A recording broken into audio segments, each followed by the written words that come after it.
আসসালামু আলাইকুম। আমি নাইম দক্ষিণ কোরিয়া থেকে।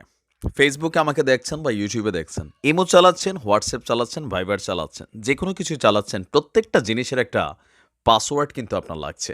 দর্শক আজকের এই ভিডিওটা খুব মনোযোগ দিয়ে শুনবেন। টেক রিলেটেড একটা ভিডিও। অনেকে আছেন পাসওয়ার্ডগত ছোটখাটো ভুলের কারণে শখের ফেসবুক আইডিটা নাই হয়, ইমো আইডিটা হ্যাক হয়ে যায়।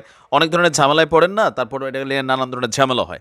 তো আজকের ভিডিওতে আপনাদেরকে অনলাইনে কিভাবে account any kind of account Facebook হোক, মেসেঞ্জার হোক, ইমো, হোয়াটসঅ্যাপ, ভাইবার যাই আছে যা আপনি চালান, ঠিক আছে? বা মোবাইলের পাসওয়ার্ডটাও।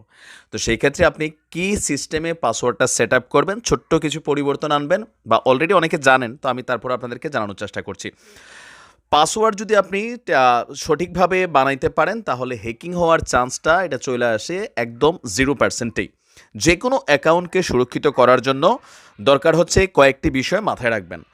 যেকোনো পাসওয়ার্ড সেট করার সময় কথার কথা আপনি দিলেন বি ফর এক্সাম্পল, এরপরে আপনি কয়েকটা নাম্বার দিলেন।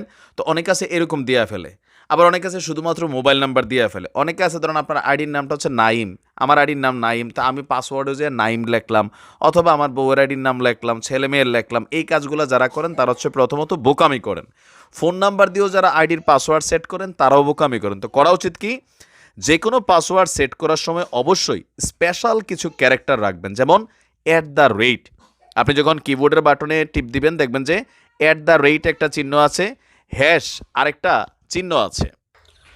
পাসওয়ার্ড তৈরি করার সময় কমপক্ষে 12টি অক্ষর বা লেটার রাখা জরুরি। অনেকে আছেন 6 থেকে 8টা দিয়ে করেন, কারণ ফেসবুক বা যে কোনো জায়গায় 8টা ক্যারেক্টার জরুরি হয়। তো আপনি 12টা অক্ষর বা লেটার মিলেয়া পাসওয়ার্ডটা করবেন। তার মধ্যে আপার এবং লোয়ার কেস থাকা আবশ্যক। আপার বলতে বড় হাতের এ, ছোট হাতের এ, অথবা বড় হাতের বি, ছোট হাতের ডি। বুঝতে পারছেন তো? মানে সবগুলা সেম দিয়ে করবেন না। আর পাশাপাশি টু ফ্যাক্টর অথেন্টিকেশন, যারা আমরা গুগল আইডি চালাই, গুগলে যাদের জিমেল আইডি আছে অথবা ফেসবুকে আছে, আপনারা কিন্তু টু ফ্যাক্টর অথেন্টিকেশনটা 100% আপনি এটা কইরাই রাখবেন। এই স্টেপ মেনে না চললে আপনার আইডিটা যদি কেউ গুতাগুতি করে বা এটার পাসওয়ার্ড অনেকের কাছে জানতেই পারে বা জানে, তো সেখানে ঢুকতে গেলে কিন্তু ঢুকতে পারবে। কিন্তু আপনি যদি টু ফ্যাক্টরটা রাখেন, তখন আপনার আইডিটাতে কেউ লগ ইন করতে চাইলে সাথে সাথে আপনার কাছে একটা নোটিফিকেশান আসবে।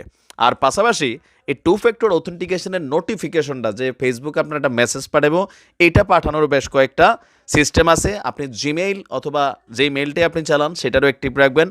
এরপরে ফোন নাম্বারে একটা মেসেজিং অ্যাক্টিভ রাখবেন। এখন দেশ হিসাবে অনেক দেশে আবার এই মেসেজটা লাগে একটু পয়সা কাটুক।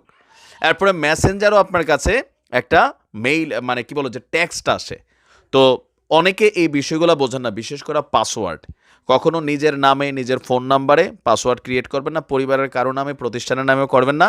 ইউনিক কোনো কিছু, যেটা 12টা লেটার মিনিমাম, বড় হাতের ছোট হাতের অক্ষর, নিউমেরিয়াল নাম্বার, সংখ্যার পাশাপাশি হচ্ছে @ বা স্টার, এরকম চিহ্নগুলো দিবেন।